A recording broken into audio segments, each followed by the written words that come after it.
Assalamu alaikum wa rahmatullahi wa barakatuhu. Students, today inshallah we will see mode of data collection.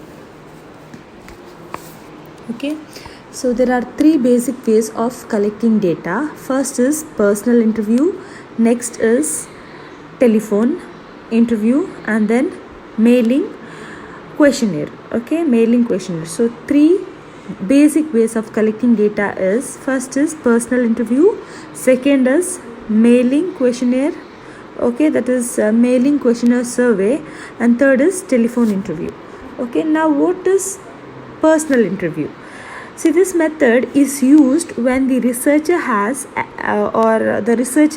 access to all the members. Okay, so this method is used when the researcher has access to all the members. Okay, so the researcher or the investigator conducts face-to-face interview with the respondent. Okay, the one who is answering the interview is called as respondent. Okay, so this personal interview are preferred due to various reasons. See, this personal contact is made between the respondent and the interviewer, and the interviewer has the opportunity to explain the study and answering the queries of the respondents. Okay, so this interviewer can request the respondent to expand on answers okay, that are particularly very important. Okay, so and also this misinterpretation and misunderstanding can be avoided with the help of personal interview. Okay, and watching the reaction of the respondents can also provide supplementary informations. Whereas this personal interviews also have some of the disadvantages. I have told you the advantages. So the one advantage is this misinterpretation and misunderstanding can be avoided, and when the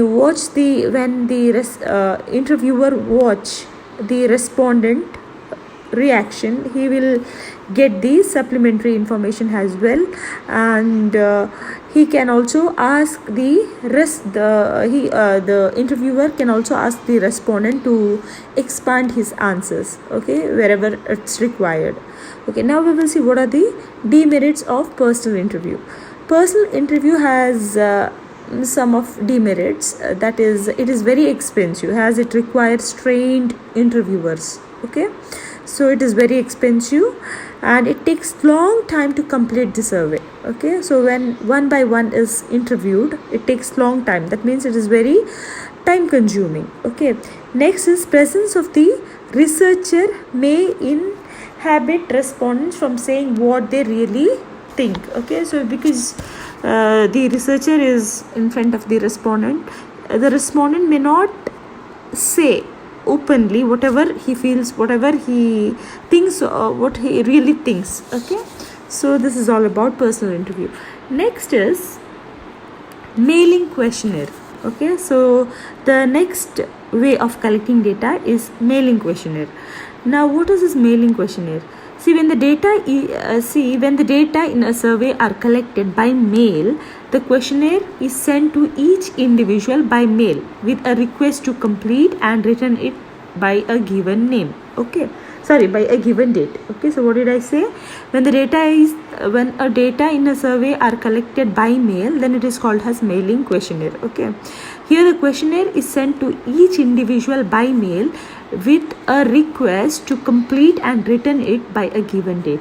Okay, so the advantage of this method are it is less expensive and it allows the researcher to have access to people in remote areas too. Okay, so he can have access to the people in the remote area as well, so otherwise it might be very difficult for the researcher to reach the people in the remote area. Okay, so this is the advantage, and this also permits the respondent to take sufficient time to give thoughtful answers to the questions. Okay, and this online survey or survey through short messages services, that is SMS, are popular. Okay. And we will see what are the disadvantages. Now the disadvantages of mail survey are that there is less opportunity to provide assistance in clarifying instructions, so there is a possibility of misunderstanding the question.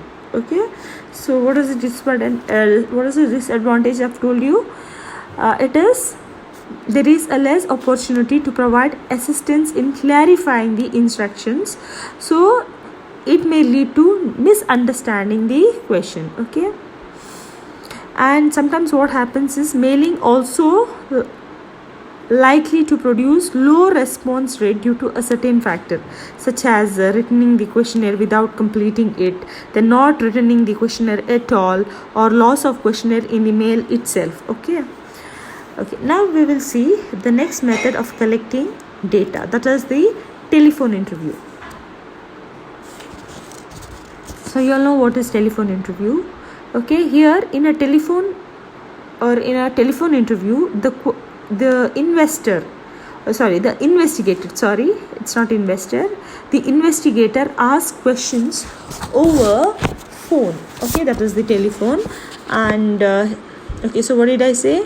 Here in telephone interview, the investigator asks questions to the respondent over the phone. Okay, and the advantages of telephone interview are they are cheaper than personal interview and can be conducted in a shorter time.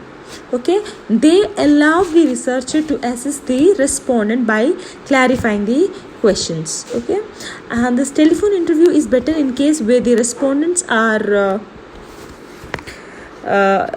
like when the respondents are looking to answer certain questions in personal interview. And there are also a few of the disadvantages. Okay, advantages such as there are also disadvantages. The disadvantage of this method is access to people, as many people may not own telephone. Okay, sometimes it is very difficult to access to the people who don't have telephone. Okay, next we will see what is pilot survey. Now, once the questionnaire is ready, it is advisable to conduct a tryout with a small group, which is known as pilot survey or pre-testing of questionnaire. Okay, so what is pilot survey? Once the questionnaire is ready, it is always better to conduct a tryout with a small group, which is called as pilot survey or pre-testing of questionnaire. So the pilot survey helps in providing a preliminary idea about the survey. Okay, and it helps in pre-testing of this of the questionnaire, so as to know the shortcomings and drawbacks of the questionnaire. And this pilot survey also helps in assessing the suitability of questions, then clarity of instructions, then performance of enumerators, and the cost and time involved in the actual survey.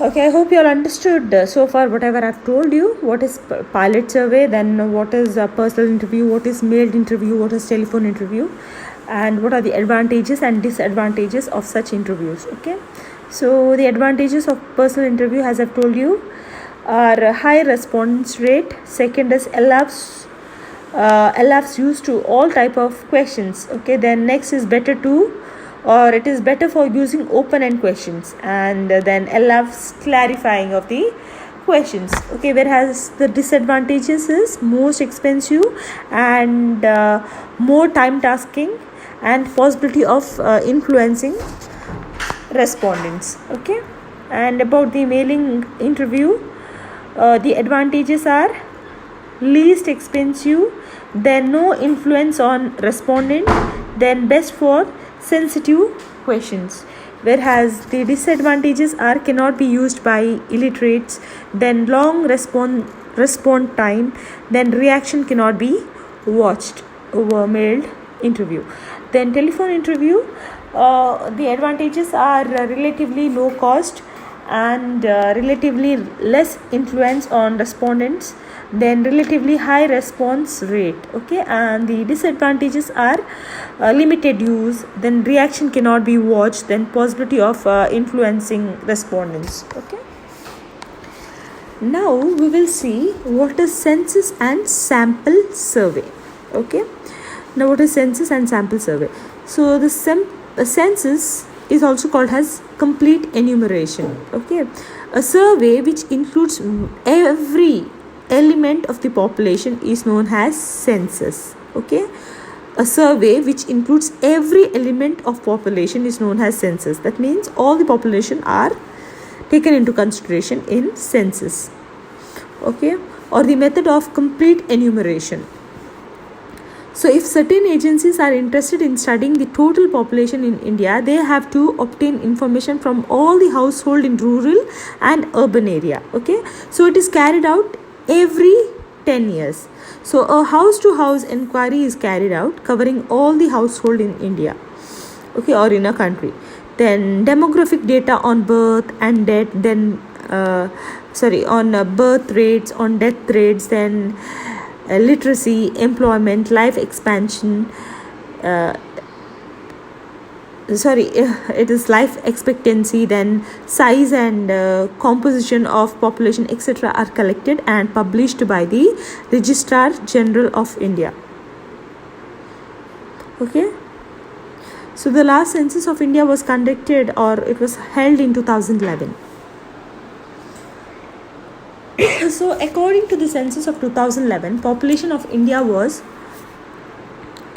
121.09 crores, which was 102.87 crores in 2001. Okay, and census 2000 and census of 1901 indicates that the population of the country was 23.83 crores. Since then, in a period of 110 years, the population of the country has increased by more than 97 crore. Okay, and the average annual growth rate of population, which was 2.2% per year in the decade of 1971 to 81, came down to 1.97% in 1991 to 2001 and 1.64% during 2001 to 2011.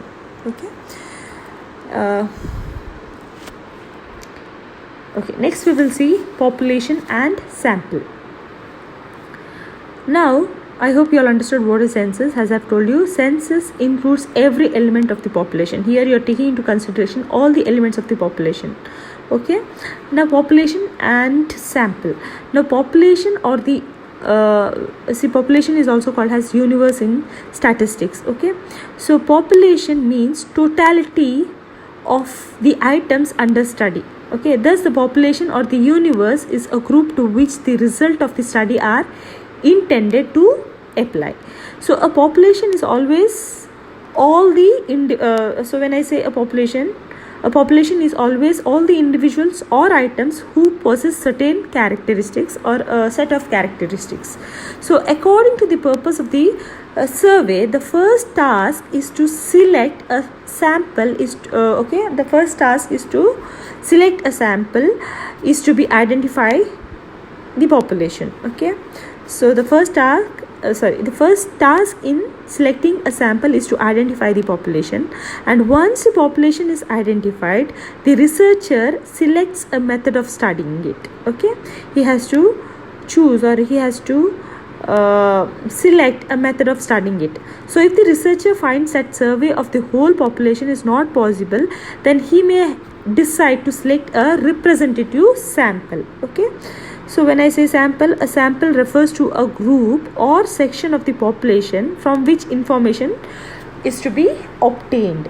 So a good sample or a representative sample is generally smaller than the population, and it is capable of providing reasonable, accurate information about the population at a much lower cost and shorter time.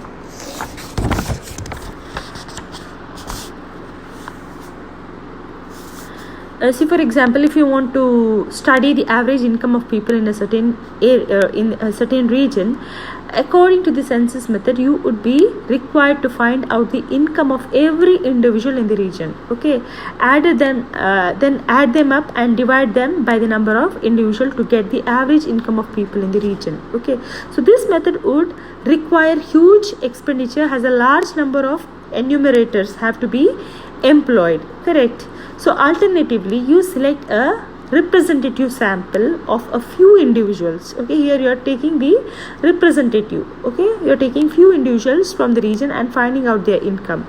Okay, the average income of the selected group of individual is used as an estimate of average income of the individual of the entire region here. Okay, so example, research problem.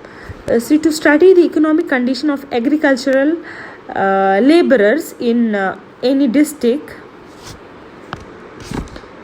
Okay, and then is population, all agricultural labor in a particular district is studied. Okay, when I say sample, then 10% of the agricultural laborers are in a particular district is taken into consideration. Okay, so this is the example for population and sample. Okay, I hope this much is clear. If you have any doubt, please do contact me. Jazakallah khairan.